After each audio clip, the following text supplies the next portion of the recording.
Welcome in, everybody, to It's Official, the weekly banter show. We take on hot topics each week, sometimes serious topics, and we have one of those kind of weeks following what was a difficult Saturday at Saratoga. It seems like a lot of difficult Saturdays at Saratoga, whether it's the weather or the situation going on there with the horses on the racetrack, but certainly the test stakes, one we won't soon forget, and it's going to lead our topics this week. But before we get to the big board, welcome in my partner, Jeff Siegel. Jeff, sometimes we have a lot of fun on this show, and other times we kind of have to dial it back. This doesn't seem to be the week to be cheeky. No, you're right about that, and it's happened now more than it should this year, and just even this summer. It has not been a good Saratoga meeting. All things being considered, Right. the rain, the races off the turf, the upsets of the disappointing runs by the stars of the game, the tragedies on the racetrack. It's just been a brutal 3 to 4 weeks there. Right. We still have some time maybe to pick it up and have a great second half of the meeting. And of course, we're looking forward to the Travers and what should be a championship quality race. But what we saw on Saturday on several fronts was just, racing's supposed to be fun. It's supposed to be a good experience. It was on a big Fox Channel 11 out here. It wasn't the Fox Sports thing. It was the main Fox. They had an opportunity to showcase the sport at its best, and it was just one bad thing after another. And it's depressing. It really is. And we've gone through it before. We'll go through it again. We just have to bite the bullet and just move on. Yeah, it takes its toll. It wears you down, It's one of those where you just kind of want to just throw the form on the pile and walk away for the day. And a lot of folks did on Saturday. And I got to say, I was fortunate that I have not seen the breakdown of Maple Leaf Mel to this point. You are fortunate, then, yeah. I was watching the telecast. I flipped over to NFL Network. They had an interview with Baker Mayfield that I wanted to see. There was 7 minutes to post. I thought I'd get back in time. By the time I got back, they were already in the pull-up, and they were talking about Pretty Mischievous being the unofficial winner of the race at that point. And you could just tell the tones from Lafitte and the crew there that something was amiss. And obviously, a couple seconds later, the news reports started to come in, from the broadcast about what had happened by the finish line. No replays shown, no replays available after the race. So I have not seen it. And I got to say, I'm happy about that fact. But we don't duck topics on this show. We will talk about the great racing we saw over the weekend and around the world in just a bit, so hang with us. But we don't want to avoid the big topics and the important things to discuss on this program. So let's start with the somber Saturday at Saratoga that we had. Maple Leaf Mel, who was unbeaten in her career. She'd never been headed to any point in her life. She was on the lead, ready to win the test stakes before her tragic breakdown in that race. What a story with trainer Melanie Giddings, a survivor of stage 4 cancer just a couple years ago. Former Jeremiah Englehart assistant took over the training of Maple Leaf Mel in her last couple starts. And Jeff, she was on her way to a potential championship. You're talking about a filly who was going to be 6 for 6 in just another stride or two before her fateful end. And this is about as bad as it gets when you think about the scenario. No breakdown is a good one, but this one just kind of hits hard on so many fronts. For all the things that you mentioned about winning this race and perhaps on her way to a championship, grade 1 event, to have it happen right 15 feet from the wire when it was already had conceded that she'd won the race, and then have it being snatched away like that, just tragic, especially. And I don't think Melanie is worried too much about winning the test or the money and all that. This is like losing a member of her family, and how close she is with her small stable, and especially to have a filly like this. It's cruel. It's cruel. I remember I've only seen 2 other situations like this from my standpoint that is even close to it. That's the breakdown of Ruffian. Obviously, I saw that on television back in the 70s when she had run maybe a quarter of a mile and then she went down, and the way she had broken down, you knew it was going to be catastrophic. And Ruffian was one of the most, she was most popular, one of the most popular racing fillies of her time. And then, of course, I was at Belmont Park in 1990. We'd run her horse in the Breeders' Cup that day to see, and then saw Go for Juan do the same thing at the 16th pole. These are champions. These are horses that apparently were on the way to victory. And if you've ever been a part of something like that as an owner or a trainer or even a groom or whatever it is, association may have, it just tears you apart and it doesn't go away. So I can't even imagine what Melanie must be thinking. Obviously, Bill Parcells, the owner, I mean, he's had ups and downs. I'm sure he's devastated as well. But everybody who happened to see that race is never going to forget it. Just like I never forgot what I saw with Ruffian or Go for One. I'm never going to forget this. It doesn't happen that often, but it happens. And those 2 star fillies, of course, immortalized with races in their name, major graded stakes races, the Ruffian, the Go for One. Might someday we see one for Maple Leaf Mel, Yep. certainly in the New York bred ranks. Being a New York bred would certainly be appropriate.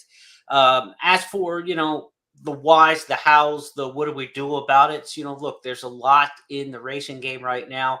Santa Anita being one of the leaders in trying to forecast injuries before they happen and try to detect them before they happen and get horses who are in danger off of the racetrack.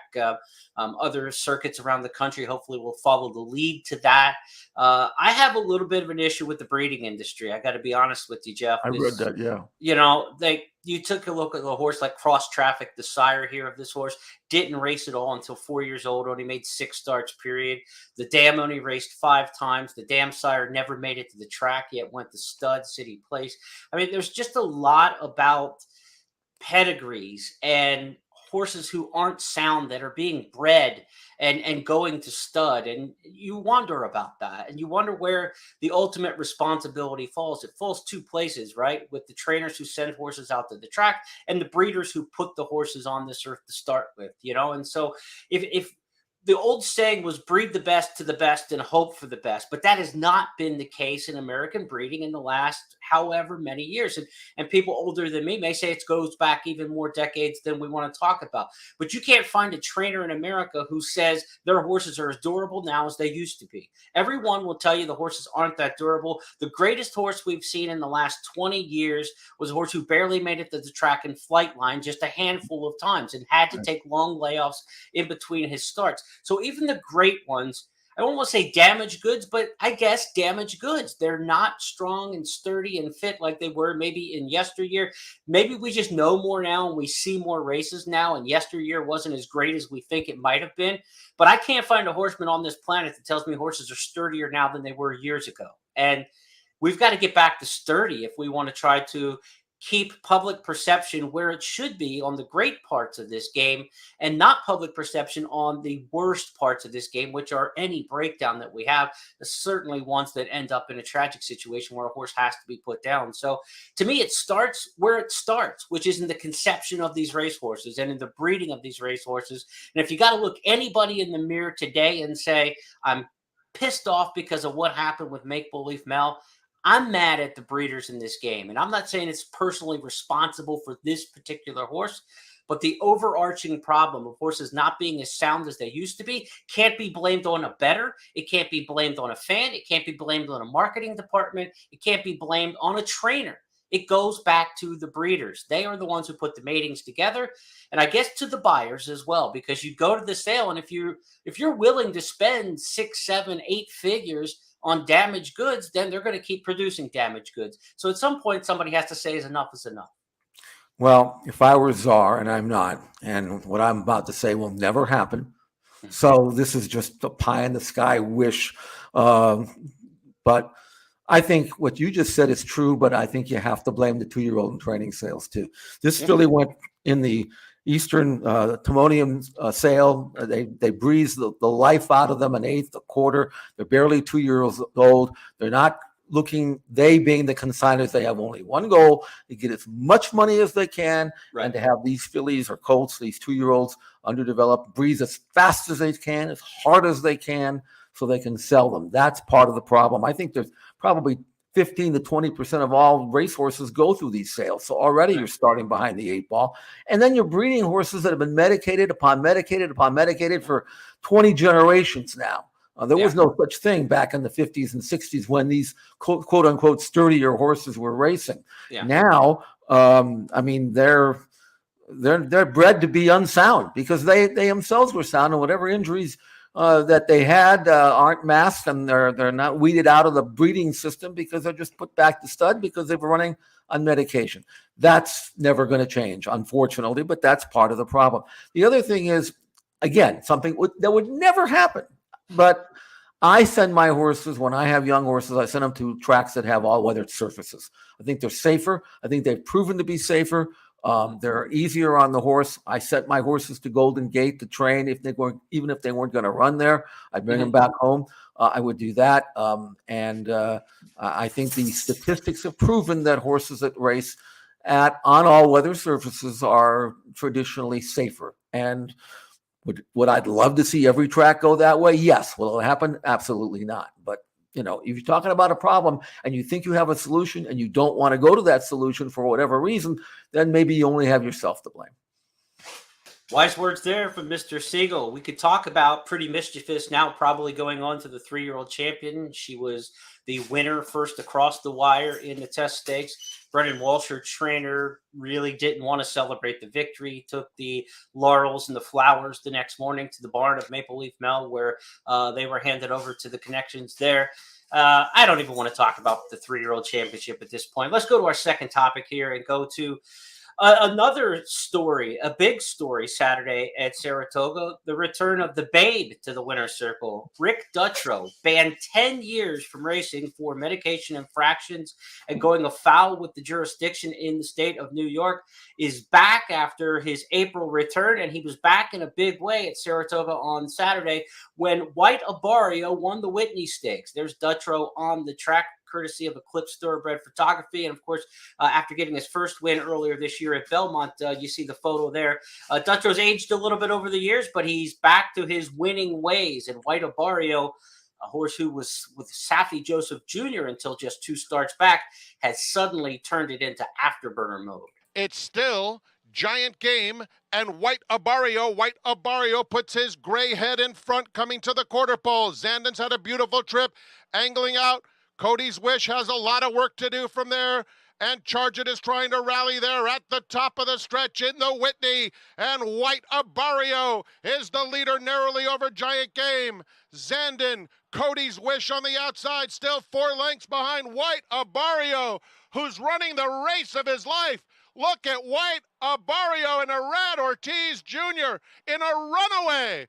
White Abario wins by almost 6 lengths. Zandon second, photo for third, Cody's Wish, and Charge It. Rick Dutrow Jr. takes the Whitney with White Abario. So do we celebrate the return of Dutrow, or do we kind of hold our nose on a day, Jeff, where it was feeling unsavory at Saratoga? Of course, this just a couple races after what we had seen and talked about in the test stakes with Maple Leaf Mel. Now Dutrow comes off the naughty list and takes Saratoga's biggest summer race, beats Cody's Wish. Look, if there are racing gods who are trying to put storylines together, Rick Dutrow never beats Cody Dorman at the track, and Cody's Wish with Cody Dorman there to watch him. Things don't play out in Hollywood. That's not the way that it works, but the way that it turned out in the Whitney Stakes is White Abario looked better than he's ever looked in his career. He's been moved up tremendously off Safi Joseph in his last 2 starts with 106, I believe 110 buyers in his last 2. How much has Dutrow moved this horse up, and how much can we believe it? Yeah, well, that's the thing about that somber Saturday we talked about. It's bad enough that we had that tragic breakdown, but now one of the most popular racehorses in America with the great storylines and the national coverage that Cody Wish had gotten, looked like he was on his way to Horse of the Year. And I was afraid this might happen. I wanted him to win. I'm a racing fan really first. And I looked at his form and whether or not I thought this was the right thing to do because he'd been there, done that, won the Breeders' Cup Dirt Mile last year. Now you got to give him a chance to step out of his comfort zone. But I went back and watched the Breeders' Cup Dirt Mile. And in that race, which was a 2-turn race, and that's the difference between 1-turn and 2-turn.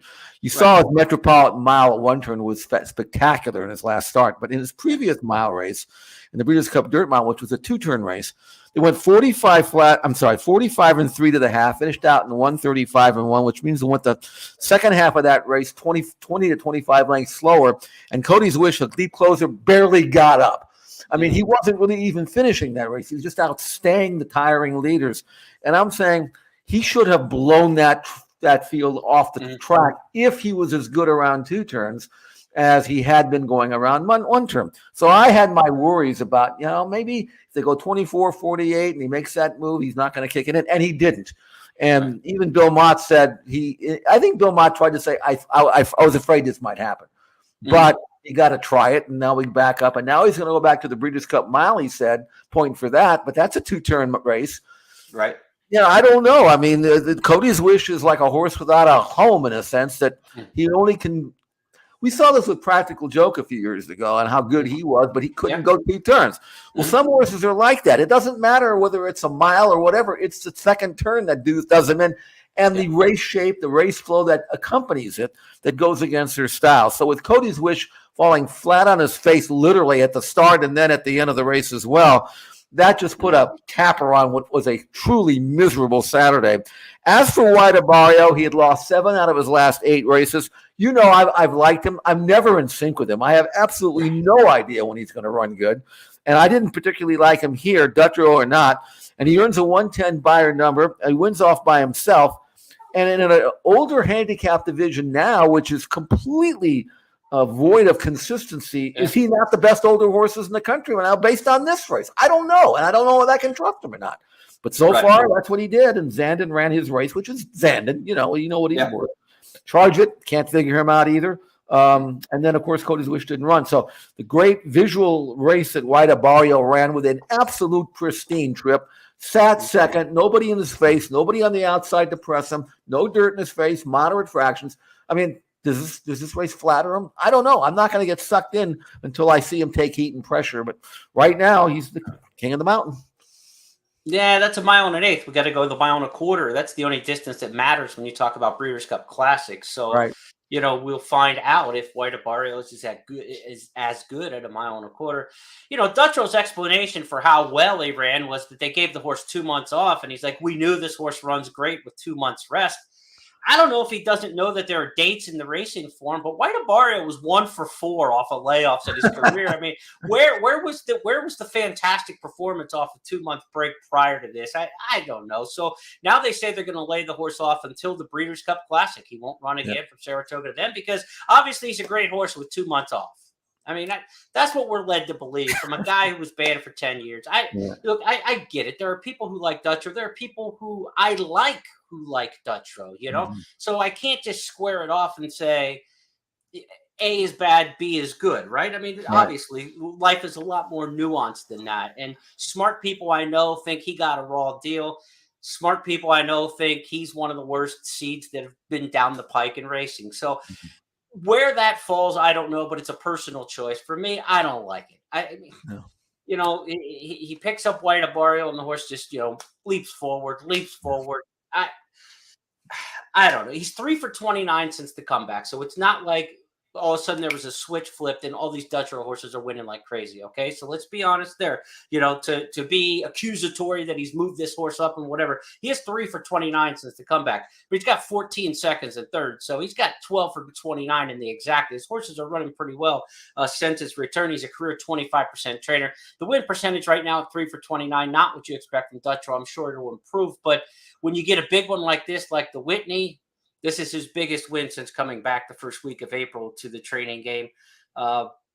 If you like him, you're happy and you feel vindicated that he's back in the game and he's back in the winner's circle. If you don't like him, you say, Saturday sucked and this didn't make it any better. That's just the bottom line. And so however you fall on the personality scale, I guess, is, and your personal relationships with people, because there are other people in the game who are fans of trainers who I'm not, and I'm fans of trainers who other people aren't. So, where your personal relationships go and how well you know people and what you like and what you don't like. I mean, that's all part of the game. That's part of sports, right? I mean, we've got people we like, we got people we boo, and we go to the games on Saturdays to find out which side is going to win.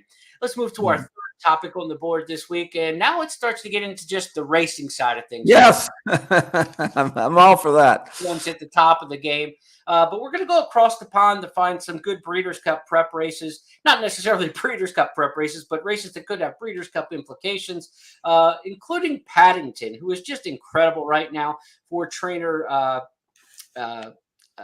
Aidan O'Brien overseas. Right. Paddington's won, 7 in a row. He's won 4 straight Grade 1 races.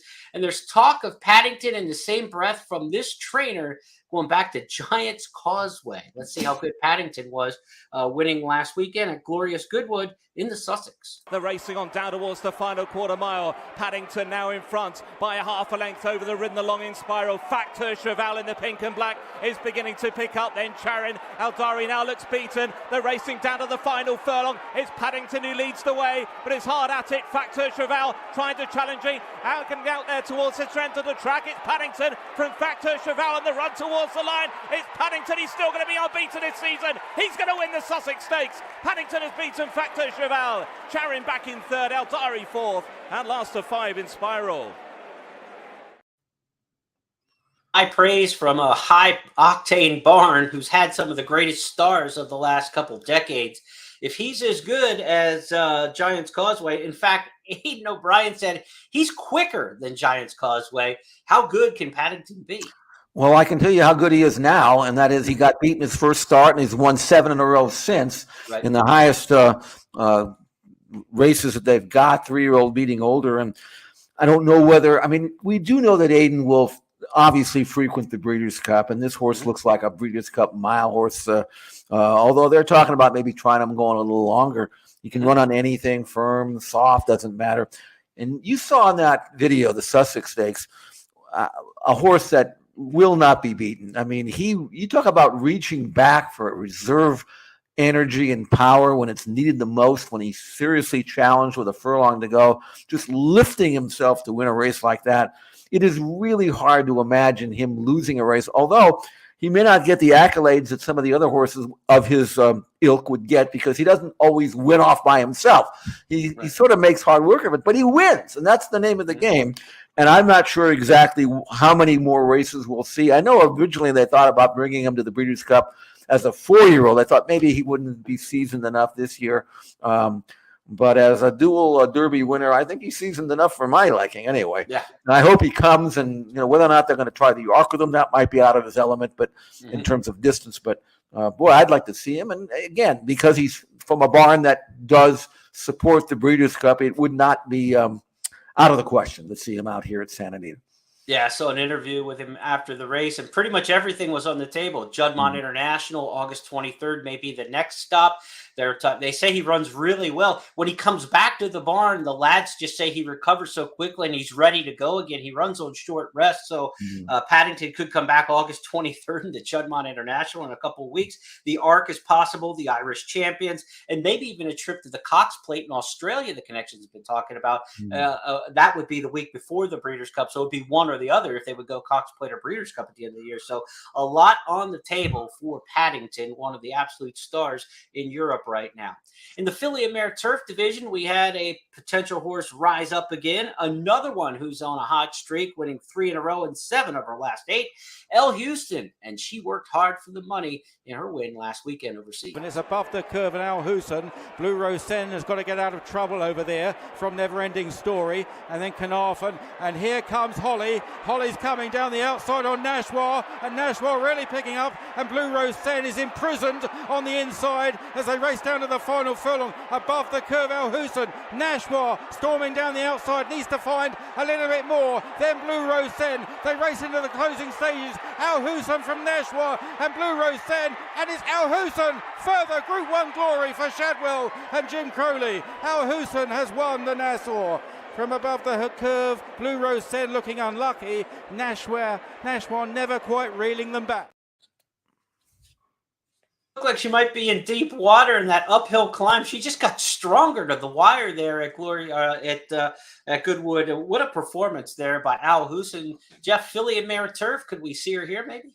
Yes, we could. The trainer saying that would be a year-end goal, that he would think about the filly and mare turf this year is 1.25 miles down that hill, that brief downhill run crossing the dirt would fit her perfectly.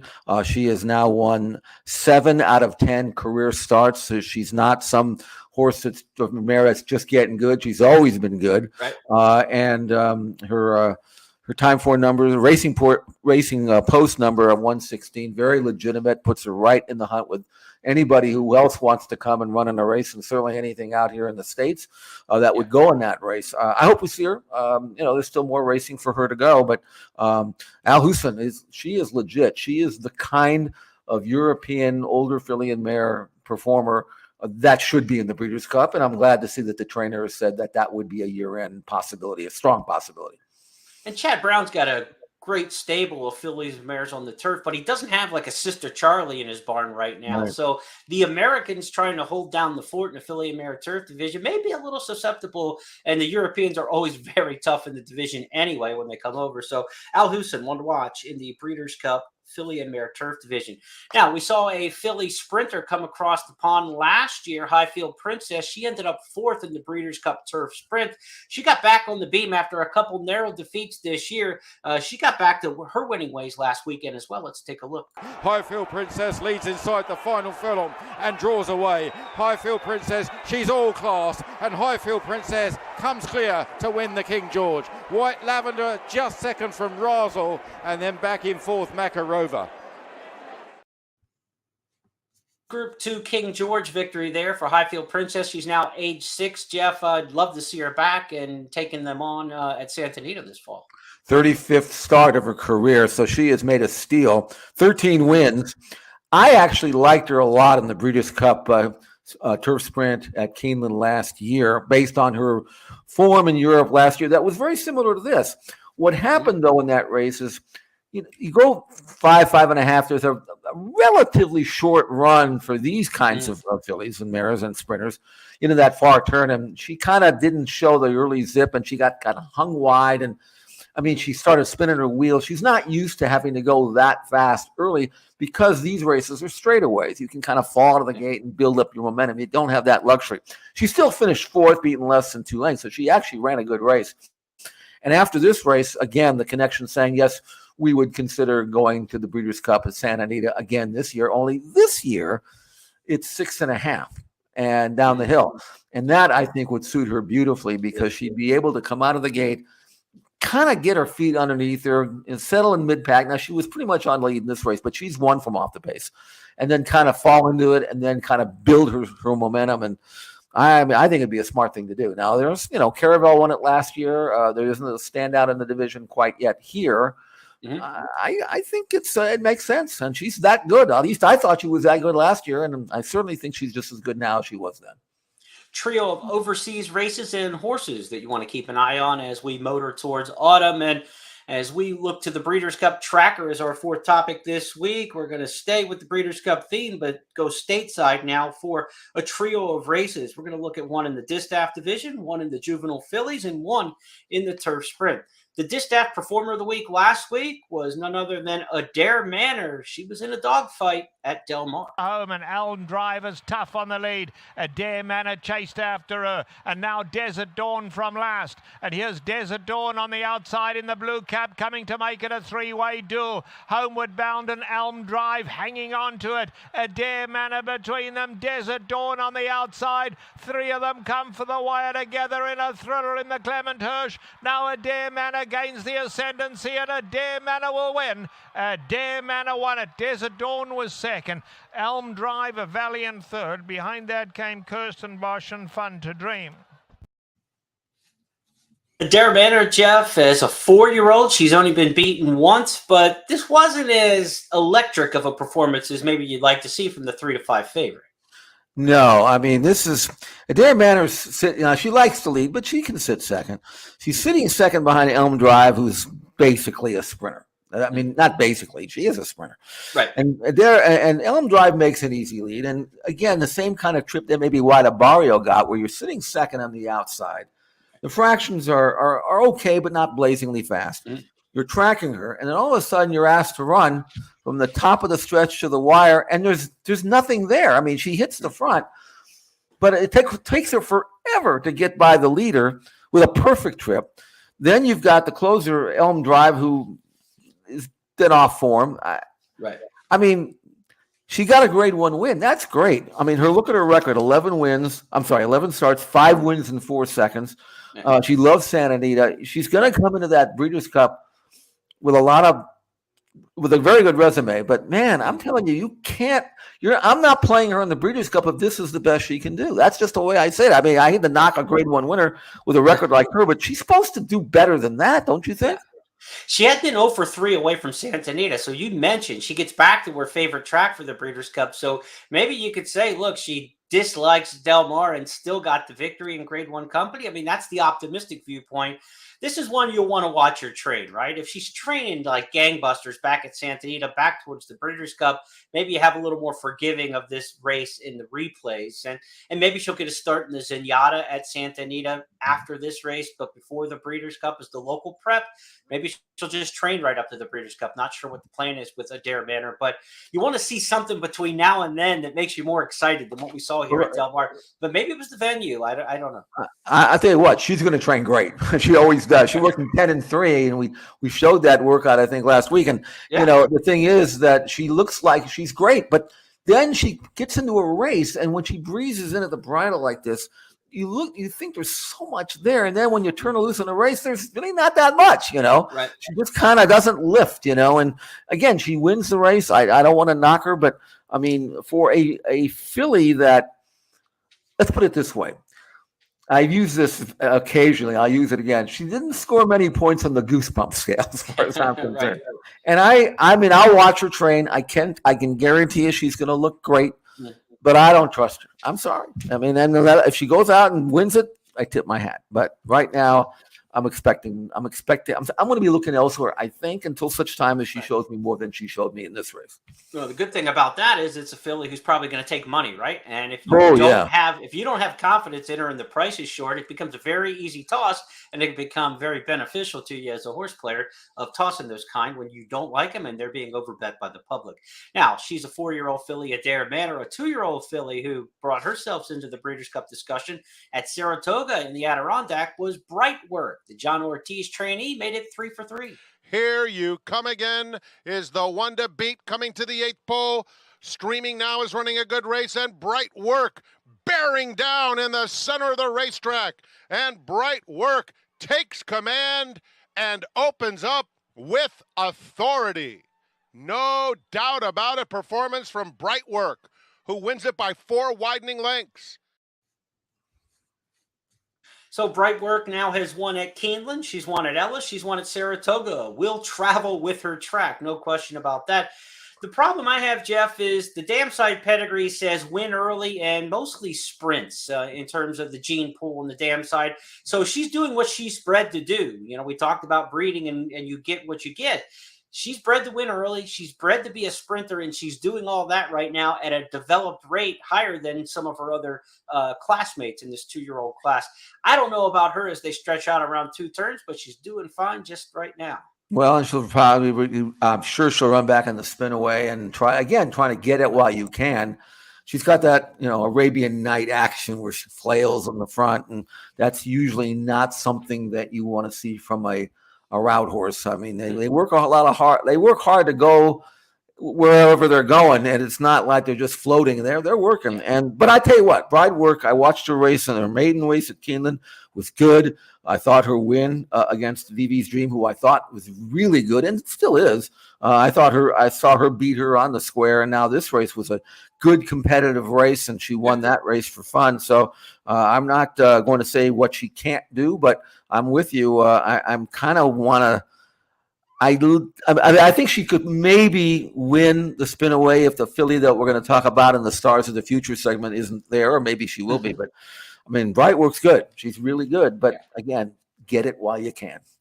And it's Adirondack Stakes. It's a big feature at Saratoga early in the meet. But you go back and you look at the past winners. I looked over the last 15 years. There were really 3 names that stood out in 15 years. So a lot of years it's won by horses who don't go on to a lot of success. But the winners who were successful later on, Cavorting, My Miss Aurelia, and most recently Wicked Halo. 2 of those 3 ended up being sprinters. My Miss Aurelia is probably better going short too, but she would go on and win a Breeders' Cup Juvenile filly. So there is hope for a filly who wins the Adirondack, but way more often than not. Again, that's just 3 in the last 15 years who had a lot of success. It is about being right now, not necessarily a prospect for the future when it comes to races like the Adirondack. And certainly the filly who was right this past weekend was Brightwork for John Ortiz. Now, she was trained by, a bigger name barn. Ortiz, a very solid Midwestern Oaklawn, Kentucky trainer, takes horses up to New York. If she was trained by a bigger barn, there'd probably be a bigger buzz. That's just the way it works. So if you like her and you want to keep following her, I think, like you said, the spin away at 7/8 of a mile makes a lot of sense. She could stay in New York and run around 1 turn in the Frazette until you get to the Breeders' Cup. You may not ever know if she can go around 2 turns. You find out there then for $1 million plus on the big day. Our third Breeders' Cup tracker horse to look at this weekend was in a turf sprint. We thought we'd be talking about Breeders' Cup champion Caravel, but it was Cogburn out of Texas taking the Troy Stakes for Steve Asmussen. Nobles leads the way. Has it by about a half a length. Remuda in second. Caravel on the outside third, 2 lengths to make up. Cogburn is next, followed by Mr. Top of the stretch. And Nobles spurts clear by 2.5. Caravel has a lot of work to do in the center of the course. In the meantime, here comes Cogburn. And Cogburn has his sights on Nobles in the final 16th of a mile, and he collars him. It will be Cogburn on the outside, getting to the front. And Cogburn under Ricardo Santana Jr. wins the Troy. Nobles was second, Thin White Duke third, and Caravel finished fourth. Former dirt sprinter moved to turf 2 starts ago, won both those. Now 3 for 3 in turf sprints for Steve Asmussen. It is a potential Breeders' Cup turf sprint kind of horse who would like Santa Anita better than this course condition, I would have to think, Jeff. My concern was he was going to get a great pace set up in here, but he had run at Lone Star, which is a really short crop, firm turf course, and I didn't know how he was going to get over a deeper track at Saratoga and a very heavy track that it turned out to be with the way the weather was. That was impressive because I thought he was going to be a top of the ground kind of horse. That's good for Santa Anita when he gets out that way. Well, and it's good he's got the right style. I mean, these sprints are different kind of animal going 6.5. Yeah. I remember when the big one with Desert Code from way out of it down the hill a few years back, and I kept telling him, you wouldn't have won that race if it was at Keeneland. He said, of course I wouldn't have. It's a different race, Yeah. But the thing is, they ran 103 and change, which sounds like a pretty quick race, but truthfully, that course was a minimum of 10 lengths slow, going 5.5. And I think that really got to Caravel. She was laboring, and I didn't know whether Cogburn would handle it or not, but he obviously did. And here's a lightly raced 4-year-old who's only had 11 starts and 6 wins. Obviously, this was the best race of his life, but it was also his 3rd consecutive win. So he's getting better, and he's getting better. And now with the style of the late running type of style that he uses, although he used to be a speed horse, now he takes back and makes a run. I think you have to think of him as a serious Breeders' Cup turf sprint contender, or at least a factor in that race. I wouldn't completely rule out Caravel because I just don't understand why they ran her here. I mean, it's a grade 3. You want to keep, she's had 3 starts. She obviously can run well fresh. Was this like, we got nothing, we got a trainer, we might as well run her type of thing? Yeah. And I just don't know whether it was an afterthought or whatever the case was, but that was not something that I was expecting to see, and it's not something I think I would have done, quite frankly. I mean, give her another run before the Breeders' Cup, run her in the Breeders' Cup, and then put her away. I mean, that's how I would. I don't think she needed this race, but Red Cox has won more races than I have, so I'll defer to him. Gives them more time to the Breeders' Cup, maybe, versus waiting for Kentucky Downs in another 3 weeks or so, 4 weeks, and maybe running something there. But now that's probably checked off the list. You probably wouldn't want to go that route with her. Right. Maybe she goes back to Keeneland for Shakertown or something like that. That could fit the calendar. But we'll see what they do with Caravel moving forward. As for Cogburn, a good year for not this time the sire on the turf. We said, will this horse be better on the sprinting on the dirt or the turf? Not this time. Also, the sire of Up to the Mark, the horse who was so good this spring and early summer, winning the Manhattan for Todd Pletcher and, winning on Derby Day on the in the Turf Classic. We haven't seen up to the mark since that race in the Manhattan. He's been off the work tab, Jeff. So I'm not sure what's going to happen with him. But, when you look at these not this times, maybe you have to start thinking of them as maybe some turf horses as well. Well, I mean, he is by Giants Causeway. There's certainly a right for him to be that. I remember betting on Cogburn on the Chick Lang on Preakness Day. I don't think I couldn't lose that race, but he did to Lightning Larry. And there's no disgrace in that. Right. But that's when they were sending him, Yeah. And now, I don't know whether it's by design or whatever, but they let him settle and he blasts home. I mean, that works. And don't mess it up because that's what he wants to do. Let's go to our final topic this week on It's Official, our Stars of Tomorrow. Jeff hinted that we had a really good one in the Breeders' Cup Juvenile Fillies division, potentially. Chad Brown unleashed a beast at Saratoga this past weekend named Ways and Means. Here's Ways and Means sweeping up on the outside to take command. And it's lights out. Here's Ways and Means in a dazzling debut. Not being asked to run, yet pouring it on. 7, 8. It's going to be double digits for this brilliant filly, Ways and Means. The future is bright. That's as good as we've seen so far this year, I think, in our Stars of Tomorrow segment for these summer races. This 2-year-old filly looks to be at the head of her class, Jeff. She's going to be tough. She is a filly. I was reading, I think it was the DRF this morning, some quotes from Chad Brown. And Chad said that he had told Pratt in the paddock, sadly, he says, look, when you hit the front and the top of the stretch, don't let her run.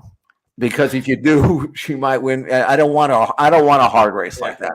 Just win as easy as you can possibly win. And you saw the video. He took her at the 8th pole. He never let her run, and she still went off by the official margin was 12 3/4 lengths. And she did it the right way because it didn't look like she took a deep breath.